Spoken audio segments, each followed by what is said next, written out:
જૂનાગઢ જિલ્લાનું વંથલી જે આયુર્વેદિક સિરપના નામ પર ઓગસ્ટ મહિનામાં નશાના કાળા કારોબારનો પર્દાફાશ થયો હતો। આ મામલામાં પોલીસે 3 આરોપીની ધરપકડ કરી છે। હજુ 2 આરોપી ફરાર છે। પોલીસને બાતમી મળી હતી આસિફ નામના શખ્સની વાડીમાં છુપાવાયો છે આયુર્વેદિક સિરપનો બોટલનો કેફી પીણું। પોલીસે દરોડો પાડ્યો તો 775 બોટલ કેફી પીણું મળી આવ્યું, જેની કિંમત હતી 19 લાખ રૂપિયા। એફએસએલના રિપોર્ટમાં ખુલાસો થયો, બોટલ પર આયુર્વેદિક સિરપનું સ્ટીકર હતું, પરંતુ હકીકતમાં બોટલમાં આલ્કોહોલ હતું। એટલું જ નહીં, હેન્ડ સેનિટાઈઝર બનાવવા માટે ઉપયોગમાં લેવાતું આઇસોપ્રોપિલ પણ મળી આવ્યું હતું।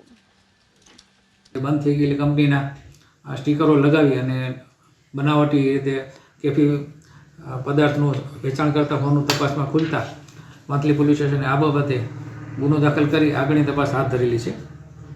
સદર ગુનાની તપાસમાં આસિફભાઈ મોહમ્મદ અમરેલિયા, સુજેર યુસુફ ગબ્બલ અને અબ્બાસ કાથડ રાઉમા એ 3 જણાની વંથલી પોલીસ સ્ટેશન ધરપકડ કરેલી છે અને અન્ય 2 આરોપી છે અબ્દુલ કાદિર મજીદભાઈ અને ફિરોજ અશરફ ચૌહાણ જેઓની ધરપકડ કરવાની આગળની તપાસ ચાલુ છે।